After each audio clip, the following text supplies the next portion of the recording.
Salut à tous, aujourd'hui on se retrouve pour l'épisode numéro 154 de l'After Zap Image. Donc avant de débuter cet épisode, je voulais vous montrer parce que j'ai reçu une petite commande cette semaine. Comme d'habitude, j'ai reçu des articles de foot et j'ai notamment reçu le premier maillot d'une sélection pour la Coupe du Monde. Donc je vais vous montrer tout ça. J'ai aussi reçu le training d'un club. Donc déjà je vais vous montrer le training, c'est le training de Liverpool. Voilà, le zip, c'est vraiment avec la veste avec la grande fermeture. Là, c'est pas les petits zips de Liverpool, donc je vais pas la passer. Vous voyez, avec le dragon de Liverpool, New Balance.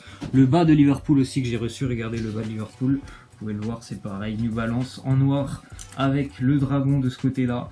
Voilà, New Balance. Et je vais vous montrer maintenant le premier maillot d'une sélection pour la Coupe du Monde que j'ai reçu.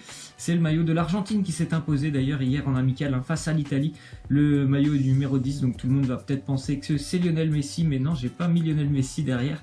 J'ai plutôt mis Maradona, je sais pas si vous voyez bien, mais c'est Maradona. Donc voilà, c'est mon premier maillot pour la Coupe du Monde. Donc si vous voulez vous aussi avoir une petite collection pour la Coupe du Monde, n'hésitez pas à aller jeter un coup d'œil sur le site FootUFO. Les liens sont dans la description. Sur votre première commande, vous avez un coupon de réduction avec le coupon tout simplement Robin. N'hésitez pas à aller voir, il y a pas mal de nouveaux maillots pour la Coupe du Monde. Il y a aussi des trainings des clubs, il y a vraiment des jolis trainings qui sont sortis, je crois au mois de janvier, donc des nouveaux. Donc si vous avez l'occasion d'aller jeter un coup d'œil, vous pouvez vous faire plaisir. Sur ce site, je passerai normalement une nouvelle commande la semaine prochaine et pourquoi pas notamment avec l'arrivée d'équipements de l'équipe de France. On va débuter maintenant cet After Zap Image avec une déclaration d'Hugo Lloris. Il nous dit tout simplement, Hugo Lloris, après le match de l'équipe de France, on a arrêté de jouer au bout de 30 minutes et on en a payé les conséquences en deuxième mi-temps. On aurait dû rentrer sur le terrain avec une autre attitude. Hugo Lloris au micro. Donc voilà, après c'est sûr que l'équipe de France a fait un très bon début de match sur les 30 premières minutes. C'était très intéressant, il y a eu une très belle séquence de jeu et après je pense qu'ils ont vraiment baissé d'intensité, baissé de rythme tout simplement, et en deuxième période on a vu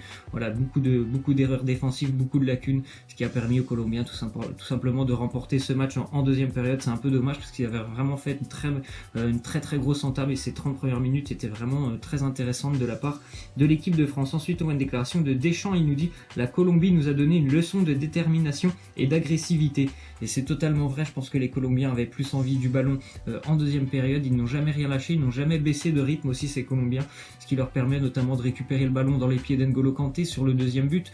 Voilà, ils ont été vraiment mordants, je pense, sur tous les ballons. Ils ont mis beaucoup d'envie. Encore une fois, je pense que la défense avait quelques petits problèmes du côté de l'équipe de France. Ensuite, on voit une déclaration de Lloris. Il nous parle de Pogba. Il nous dit qu'il reste une valeur sûre de l'équipe de France. C'est un des leaders. Je n'ai aucun doute sur le fait qu'il sera présent à la Coupe du Monde pour montrer le meilleur de Paul Pogba. Moi non plus, j'ai aucun doute. Paul Pogba, je pense qu'il sera présent à la Coupe du Monde. Hier, il était remplaçant. Il est rentré à la 65e minute. C'est d'ailleurs lui qui a créé la seule occasion pour l'équipe de France en deuxième période sur une frappe assez lointaine, mais une très belle frappe assez lourde.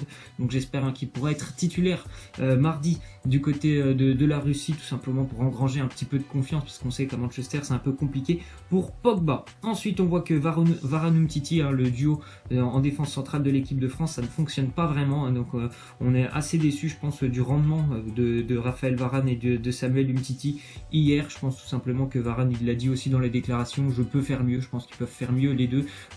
Je pense que Umtiti a été légèrement meilleur que Raphaël Varane, mais certainement aussi un petit peu trop laxiste, notamment sur le marquage, notamment sur le penalty. Il est peut-être un petit peu loin du joueur et c'est pas la seule fois du match où il était un petit peu loin du marquage de ses joueurs.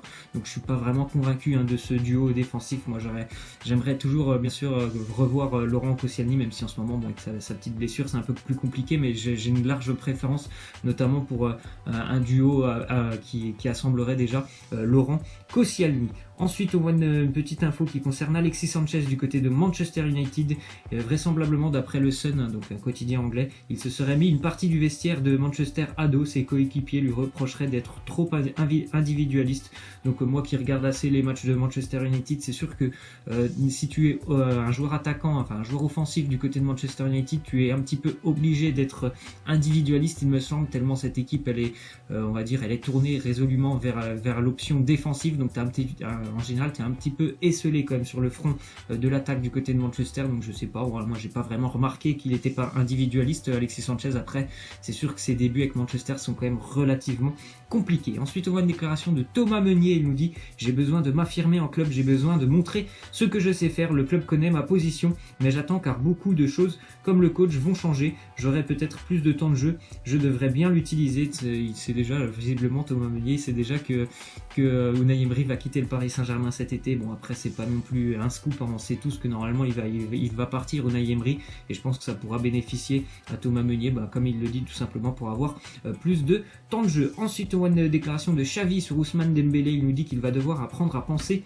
plus vite en quelques fractions de seconde, et c'est là où on verra s'il a le mental. Je pense tout simplement qu'Ousmane Dembélé, s'il dit qu'il doit penser plus vite, c'est tout simplement pour acquérir les automatismes avec le Barça, et notamment s'acclimater au jeu du FC Barcelone, où il faut en général, pour créer des décalages, il faut aller très très vite et réfléchir très très vite pour voir où est-ce qu'il y a une ouverture, où est-ce qu'il y a un coup à jouer. Donc je pense que c'est ça que veut nous dire Xavi après Dembélé. C'est un joueur qui est très rapide, on l'a vu avec l'équipe de France, il a vraiment des fulgurances, et sur des accélérations, il peut vraiment déstabiliser n'importe quelle défense. Ensuite, on a une déclaration de De Bruyne. Il nous dit: c'est impossible de me comparer à Messi ou Ronaldo. Nous ne jouons pas au même poste. Ils sont beaucoup plus hauts sur le terrain et marquent 10 fois plus que moi. Si j'arrive à inscrire 10 buts dans une saison, ils en mettront 100. Alors bien sûr que Kevin De Bruyne, c'est un joueur extrêmement important du côté de Manchester City, comme Ronaldo ou Messi dans leur club. Après, on parle bien sûr de plus de Ronaldo et Messi parce que c'est de très très bons buteurs. C'est en général eux qui marquent pour leur équipe, alors que De Bruyne, c'est plutôt lui qui va faire la passe. Mais il n'en est pas moins que c'est un joueur exceptionnel. Et après, bon, bien sûr, si tu ne marques pas dans le football, ou si tu marques moins, mais étant donné qu'il est milieu de terrain, on ne peut pas lui en vouloir.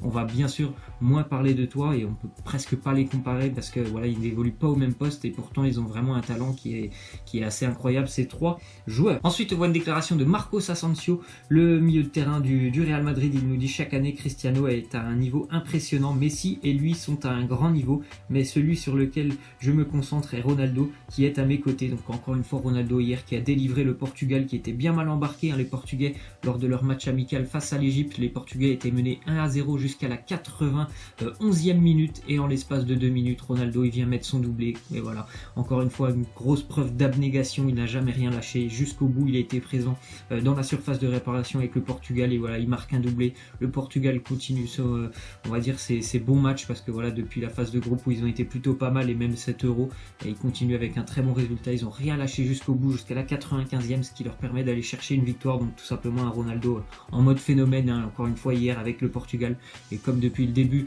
on va dire, d'année 2018, que ce soit avec le Portugal hier, on l'a vu avec le Real Madrid, il est tout simplement en feu, Cristiano Ronaldo. Ensuite, on voit une déclaration de Roberto Carlos. Il nous dit: Zinedine Zidane est le meilleur entraîneur du monde. Il a quitté le terrain en étant un grand joueur. Aujourd'hui, c'est un grand entraîneur, il gagne tout. Je pense que voilà, tout est dit. Ça a été un très grand joueur, c'est un très grand entraîneur actuellement. Ce qu'il a fait avec le Real, notamment les Ligues des Champions, c'est assez incroyable. Cette année, il est quand même encore en course, hein, malgré qu'en championnat, il soit distancé. Ils sont toujours présents en Ligue des Champions, donc on ne peut pas douter des capacités, des qualités de Ronaldo, de Zinedine Zidane, pardon, en tant qu'entraîneur. Ensuite, on voit une déclaration de Kanté. Il nous dit: beaucoup de choses se disent, on ne peut pas savoir ce qu'il se passera. Moi, je me sens très bien à Chelsea. Je m'épanouis dans ce championnat. C'est la seule chose sur laquelle je me concentre pour l'instant. Donc voilà, c'est une petite info qui concerne N'Golo Kanté, parce qu'il y a pas mal de rumeurs qui tournent autour de Kanté sur un potentiel départ. Visiblement, lui, il est très bien du côté de Chelsea, hein. Ça fait seulement 1 an et demi qu'il est du côté de Chelsea, N'Golo Kanté, donc je pense qu'il pourra continuer l'année prochaine. Ensuite, on voit un petit match amical qui avait eu hier, enfin un gros match, on va dire, entre l'Allemagne et l'Espagne, les deux derniers vainqueurs tout simplement de la Coupe du Monde. Chacun a eu sa mi-temps, la première pour l'Espagne, la deuxième pour l'Allemagne. Ça se termine sur un 1 partout, mais on a vu un très très beau match de foot avec deux équipes qui, contrairement à la France, je pense, sont vraiment presque prêtes, hein, pour la Coupe du Monde. Il y aura quelques ajustements à faire, mais en tout cas, elles sont vraiment prêtes, ces deux équipes. Très beau but, notamment, si vous pouvez aller le voir, de Thomas Müller. Une frappe vraiment magnifique. David De Gea n'a rien pu faire sur cette frappe, mais en tout cas, très très beau match entre ces deux nations.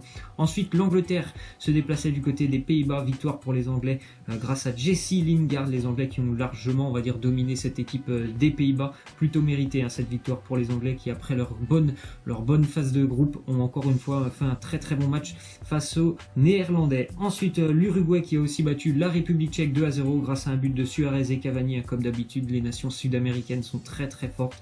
Encore un très bon groupe, hein, pour l'Uruguay cette année. Je pense que ça peut aller très très loin aussi à la Coupe du Monde. Il y a quand même de très bons joueurs, très talentueux, et c'est une équipe vraiment qui lâche rien sur le terrain. Cette équipe uruguayenne, victoire face à la République tchèque 2-0. On continue avec la Pologne qui enchaîne un 3e match sans victoire pour les Polonais face au Nigeria. Victoire pour le Nigeria grâce à un but de Victor Moses. C'est un petit peu plus compliqué en ce moment pour les Polonais, notamment parce que Robert Lewandowski est peut-être un petit peu moins bien, notamment avec la Pologne, certainement, parce que aussi dans sa tête ça trotte un petit peu cet éventuel transfert du côté du Real Madrid.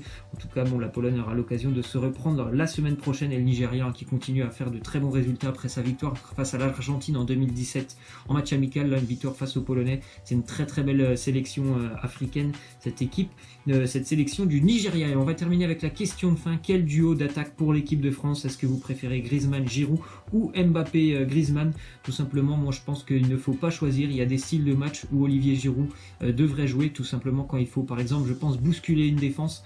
Il me semble assez intéressant d'avoir un point d'ancrage comme Olivier Giroud. Après, lorsqu'il y a vraiment des capacités et des choses à tenter sur les côtés, je pense que c'est bien aussi d'utiliser Kylian Mbappé. Après, Giroud et Mbappé, c'est pas non plus le même poste, mais je pense qu'il n'y a pas vraiment à choisir parce que ça peut aussi dépendre du style de match. Laissez-moi en commentaire tout ce que vous pensez, notamment sur le match de l'équipe de France et sur cette question sur le duo d'attaque. Voilà, c'est la fin de cet After Zappy Match. J'espère que ça vous aura plu. N'hésitez pas à lâcher des likes, à vous abonner. Moi, je vous laisse et je vous dis à la prochaine. Ciao!